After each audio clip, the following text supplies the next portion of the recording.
নমস্কাৰ এই মুহূৰ্তৰ অসমৰ প্ৰত্যেকগৰাকী জনতালৈ দিবলৈ ওলাইছোঁ ডাঙৰ খবৰ। আজি হৈছে ২৭ জুন। আজি অসমৰ লাখ লাখ দুখীয়াসকললৈ কেইখনমান চৰকাৰী আঁচনিলৈ দিবলৈ ওলাইছোঁ ডাঙৰ খবৰ।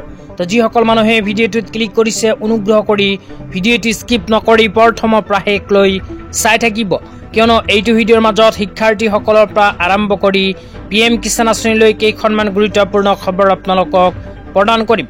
অনুগ্ৰহ কৰি ভিডিঅ'টোত ক্লিক কৰিছে যদি ভিডিঅ'টি স্কিপ নকৰি প্ৰথমৰ পৰা শেষলৈ চাই থাকিব। লগতে মোৰ চেনেলত নতুন হ'লে প্লিজ চেনেলটো ছাবস্ক্ৰাইব কৰি মোৰ লগত থাকিব। তো বলক ভিডিঅ'টো আৰম্ভ কৰি আজি প্ৰথমটো গুৰুত্বপূৰ্ণ খবৰৰ বিষয়ে বিস্তাৰিত জানি লওঁ। আজি প্ৰথমটো গুৰুত্বপূৰ্ণ খবৰ হ'ল PM কিষাণ আঁচনিলৈ। তো যিসকল কৃষকৰ নাম PM কিষাণ আঁচনিত অন্তৰ্ভুক্ত হৈ আছে সেইসকল কৃষকৰ বেংক একাউণ্টত অতি শীঘ্ৰেই সোমাই যাব PM কিষাণ আঁচনি 20 নম্বৰ কিস্তি ২০০০কৈ টকা।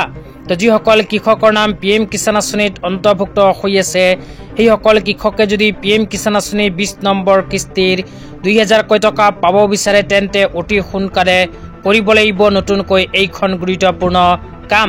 তো কি কৰিব লাগিব সবিশেষ আপোনালোকক জনাই দিছোঁ। তো আপোনালোকে মোবাইল স্ক্ৰীনত চাব পাৰিছে এনেকৈ এখন আপডেট আমাৰ হাতত আহি পৰিছে। ইয়াতে লিখা আছে प्रधानमंत्री किसान सम्मान निधि योजना का लाभ लेने के लिए फार्मर ID अनिवार्य। तो ইয়াতে কোৱা অনুযায়ী যিসকল কৃষকৰ নাম PM কিষাণ আঁচনিত অন্তৰ্ভুক্ত হৈ আছে সেইসকল কৃষকে যদি PM কিষাণ আঁচনিৰ লাভ পাই থাকিব বিচাৰে তেন্তে বাধ্যতামূলক বনাব লাগিব ফাৰ্মাৰ ID। তো আপোনালোকৰ নাম যদি PM কিষাণ আঁচনিত অন্তৰ্ভুক্ত হৈ আছে তেন্তে অতি শীঘ্ৰে ফাৰ্মাৰ ID বনাই লওক, অন্যথা আপোনাৰ বেংক একাউণ্টত PM কিষাণ আঁচনি 20 নম্বৰ কিস্তি ২০০০কৈ টকা নোসোমাব পাৰে। তো যিসকল কৃষকে ফাৰ্মাৰ ID বনোৱা নাই সেইসকল কৃষকে কেনেকৈ বনাব সবিস্তাৰে জনাই দিম। তো অসমত বৰ্তমানে ২৪,৮৭,৩৯৯ জন PM কিষাণ আঁচনিৰ হিতাধিকাৰী আছে। তো ইয়াৰ মাজৰ পৰা যিসকল কৃষকে এতিয়ালৈকে ফাৰ্মাৰ ID বনোৱা নাই সেইসকল কৃষকে কেনেকৈ ফাৰ্মাৰ ID বনাব সবিস্তাৰে আপোনালোকক জনাই দিম। এই বিষয়ত ইয়াতে লিখা আছে visit the nearest farmer registry camp or CSC to get your mandatory farmer ID। তো ইয়াতে কোৱা অনুযায়ী যিসকল কৃষকে এতিয়ালৈকে ফাৰ্মাৰ ID বনোৱা নাই সেইসকল কৃষকে নিজৰ নিজৰ অঞ্চলৰ ফাৰ্মাৰ ৰেজিষ্ট্ৰাৰী কেম্পত গৈ যোগাযোগ কৰিব পাৰে, অথবা আপোনালোকে নিজৰ নিজৰ অঞ্চলৰ CSC চেণ্টাৰত গৈ যোগাযোগ কৰিব পাৰে। তো আপোনালোকে নিজৰ নিজৰ অঞ্চলৰ CSC চেণ্টাৰত গৈ বনাব পাৰিব ফাৰ্মাৰ ID। এতিয়া আপোনালোকক দিবলৈ ওলাইছোঁ আজিৰ দ্বিতীয়টো খুবেই গুৰুত্বপূৰ্ণ খবৰ। আজিৰ দ্বিতীয়টো গুৰুত্বপূৰ্ণ খবৰ হ'ল মুখ্যমন্ত্ৰী জীৱন অনুপ্ৰেৰণা আঁচনিলৈ। তো আপোনালোকে মোবাইল স্ক্ৰীনত চাব পাৰিছে মুখ্যমন্ত্ৰী জীৱন অনুপ্ৰেৰণা আঁচনিলৈ অসম চৰকাৰৰ ফালৰ পৰা এনেকৈ এখন আপডেট প্ৰদান কৰিছে। ইয়াতে কোৱা অনুযায়ী মুখ্যমন্ত্ৰী জীৱন অনুপ্ৰেৰণা আঁচনিৰ পৰ্টেল ইতিমধ্যে অসম চৰকাৰে মুকলি কৰিছে। যোৱা ৭ জুন ২০২৫ তাৰিখে অসম চৰকাৰে অসমৰ শিক্ষাৰ্থীসকলৰ বাবে মুখ্যমন্ত্ৰী জীৱন অনুপ্ৰেৰণা আঁচনিৰ পৰ্টেল মুকলি কৰিছে। তাৰপিছত আৰু কি লিখা আছে সবিস্তাৰে জনাই দিছোঁ। তাৰপিছত লিখা আছে আঁচনিখনৰ উদ্দেশ্য। তো এইখন আঁচনিৰ মূল উদ্দেশ্য কি সেয়া শুনি লওক। ১ নম্বৰত কৈছে গৱেষক ছাত্ৰ ছাত্ৰীৰ উদ্ভাৱনী যাত্ৰা অনুপ্ৰেৰণা যোগোৱাৰ হেতু আৰ্থিক সাহায্য প্ৰদান কৰিব এইখন আঁচনিৰ জৰিয়তে।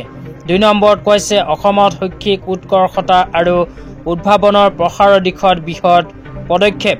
৩ নম্বৰত কৈছে দিব্যাংগসকলক গৱেষণাৰ ক্ষেত্ৰত উৎসাহিত কৰিব এইখন আঁচনিৰ জৰিয়তে। তো কিমান টকাৰ আৰ্থিক সাহায্য প্ৰদান কৰিব অসম চৰকাৰে মুখ্যমন্ত্ৰী জীৱন অনুপ্ৰেৰণা আঁচনিৰ জৰিয়তে আপোনালোকক জনাই দিছোঁ। ইয়াতে লিখা আছে এককালীন অনুদান।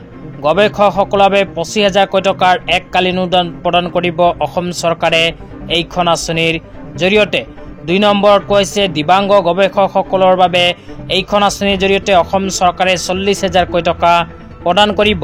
তাৰপিছত কৈছে আঁচনিখনত আবেদন কৰাৰ বাবে যোগ্যতাৰ ভিতৰত ১ নম্বৰত কৈছে অসমত থকা চৰকাৰী বা ৰাজহুৱা বিশ্ববিদ্যালয় আৰু প্ৰতিষ্ঠানৰ পূৰ্ণকালীন গৱেষক।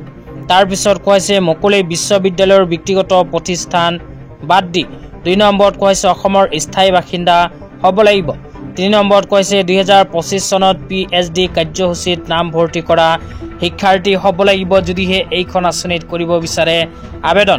তো যিসকল শিক্ষাৰ্থীয়ে জীৱন অনুপ্ৰেৰণা আঁচনিত আবেদন কৰিব বিচাৰে আৰু 25,000 টকা পাব বিচাৰে সেইসকলে ভিডিঅ'টোৰ কমেণ্ট বক্সত কমেণ্ট কৰি জনাই দিব। তো ধন্যবাদ।